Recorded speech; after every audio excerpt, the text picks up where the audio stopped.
রমজান মাসে আমরা যারা রোজা রাখি তাদের কয়েকটি বিষয় মাথায় রাখতে হবে। কখন রোজা ভেঙে ফেলতে হবে, ডায়াবেটিসের রোগী যারা তারা রমজানে সিয়াম সাধনা করতে পারবেন কিনা।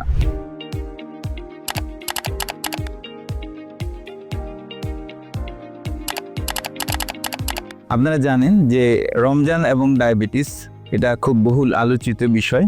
এর কারণ হচ্ছে যে অন্য সময়ে ডায়াবেটিস রোগীদের জীবন ধারণ এবং রমজানের সময় ডায়াবেটিস রোগীদের জীবন ধারণের মধ্যে একটি গুণগত পার্থক্য আছে। অন্য সময় যেমন আমরা 3 বারের খাবার 5 বার 6 বার ডায়াবেটিস রোগীদের গ্রহণ করার সুযোগ থাকে, কিন্তু রমজান মাসে সেই খাবারটি আমাদের 2 বার বা 3 বার সারতে হয়। দ্বিতীয়ত হচ্ছে যে অন্য সময় ডায়াবেটিস রোগীরা যে মাত্রায় ইনসুলিন নিয়ে থাকেন রমজান মাসে সেই মাত্রাটির কিছুটা পরিবর্তন করার প্রয়োজন থাকে, এবং অন্য সময়ে সাধারণত যারা 3 বার ওষুধ খান তারা রমজানের সময় ডায়াবেটিসের রোগীরা এই 3 বার ওষুধটা খেতে পারেন না, সেটি 2 বার বা 1 বারে পরিবর্তন করার প্রয়োজন হয়।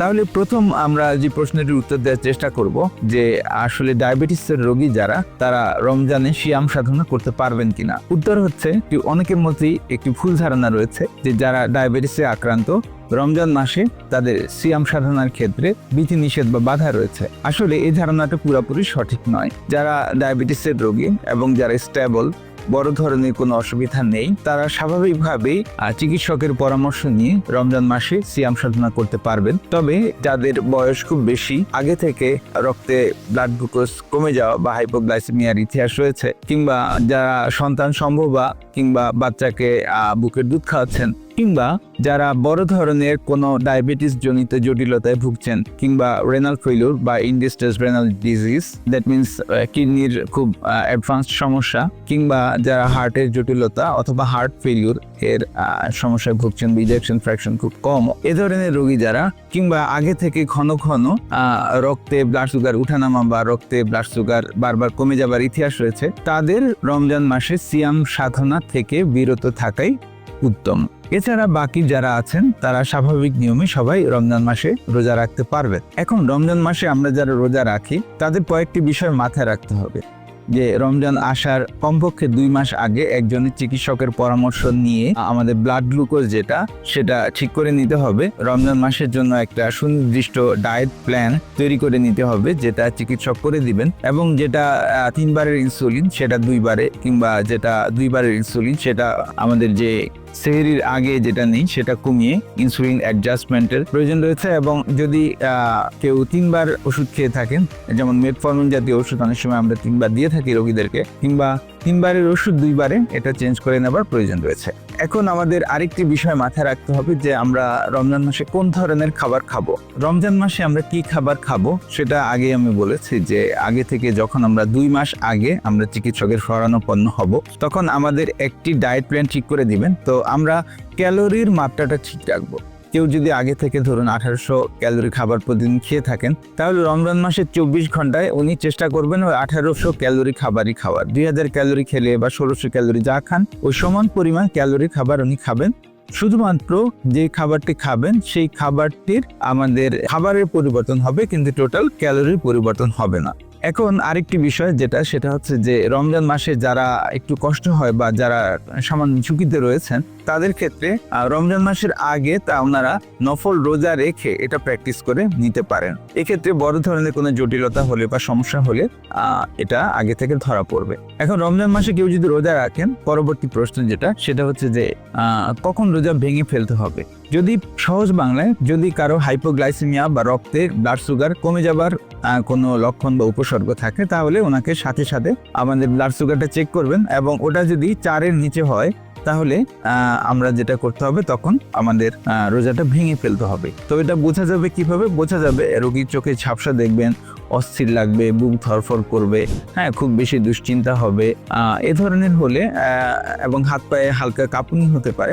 এ ধরনের সিচুয়েশনে আমরা ব্লাড সুগারটা চেক করতে হবে, এবং আগেই বলেছি সেটা যদি 4 মিলিমোল পার লিটারের চেয়ে কম হয়, তাহলে সেক্ষেত্রে আমাদের 4 চামচ টেবিল চিনি, 4 চামচ আমাদের চিনি খেয়ে নিতে হবে, অথবা ঘরে কোনো মিষ্টি খাবার থাকে যেমন মধু বা এ ধরনের কোনো মিষ্টি ফল, রসালো ফল বা ফলের জুস, ফ্রুট ড্রিঙ্কস, এগুলো আমাদের খেয়ে নিতে হবে।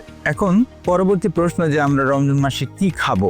আমরা রমজান মাসে আগেই বলেছি যে সমান পরিমাণ ক্যালোরি খাবার খাবো, তবে আমরা সহজ পাচ্য খাবার খাবো। গ্লাইসেমিক ইনডেক্স লো এ ধরনের খাবার খাওয়া ভালো। ইফতারের সময় আমরা যেটা ফ্রেশ অয়েলে ভাজা পেঁয়াজও খেতে পারি 1 থেকে 2 পিস, আমরা বুট খেতে পারি কয়েক মুঠ বা 1 থেকে 2 কাপ, আমরা মুড়ি খেতে পারি, কিংবা যে ফলগুলো আমাদের সহজেই খুব দ্রুত রক্তে ব্লাড সুগার বাড়ায় না বা লো গ্লাইসেমিক ইনডেক্স ফ্রুটস যেগুলো, যেমন বড়ই খেতে পারি, পেয়ারা খেতে পারি। হ্যাঁ, এছাড়া প্রচুর পরিমাণে আমরা যেটা সেটা হচ্ছে যে ক্ষীরা, শসা কিংবা দেশীয় টক ফল এগুলো খেতে পারি, এবং আমাদের চিনি না দিয়ে বানানো বা আমাদের যেটা আর্টিফিশিয়াল সুইটেনার দিয়ে বানানো যে ফ্রুট জুস বা জুস, আমরা লেবুর শরবত, এগুলো আমরা সেখানে খেয়ে নিতে পারি। তবে একটা জিনিস মাথায় রাখতে হবে, যেন যা খাচ্ছি টোটাল ক্যালোরি যেন সারাদিনে ঠিক থাকে, এবং আমাদের যেটা গ্লাইসেমিক ইনডেক্স, সেই গ্লাইসেমিক ইনডেক্স যে খাবার খাচ্ছি তার গ্লাইসেমিক ইনডেক্স যেন কম থাকে।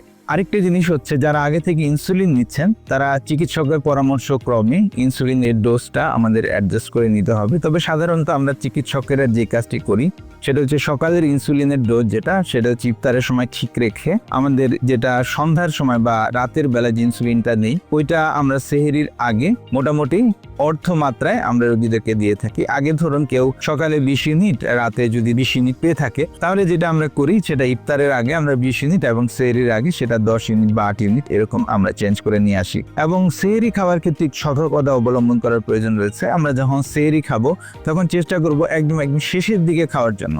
একদম যখন আমাদের সেহরি খাওয়ার শেষ সময় চলে আসবে তার 5 থেকে 7 মিনিট আগে আমাদের যেন সেহরি খাওয়াটা শেষ হয়ে যায়, এদিকে খেয়াল রাখতে হবে। এছাড়া যদি রমজানের কিভাবে রোজা রাখবো বা সিয়াম সাধনা করবো এই সম্বন্ধে আপনাদের কোনো প্রশ্ন থেকে থাকে তাহলে আপনারা আমাদেরকে জানাতে পারেন, আমাদের কমেন্ট বক্সে জানাতে পারেন, আমরা চেষ্টা করব সেক্ষেত্রে উত্তর দেওয়ার জন্য।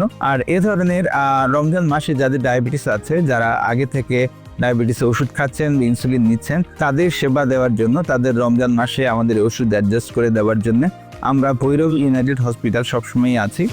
আমি ডক্টর আহমেদ ইমরান কবির প্রতি শুক্রবার ভৈরব ইউনাইটেড হসপিটালে বসছি সকাল 9টা থেকে বিকেল 4:30 পর্যন্ত। আপনাদের সবার আমন্ত্রণ রইল। সবাই ভালো থাকবেন, সুস্থ থাকবেন। আসসালামু আলাইকুম।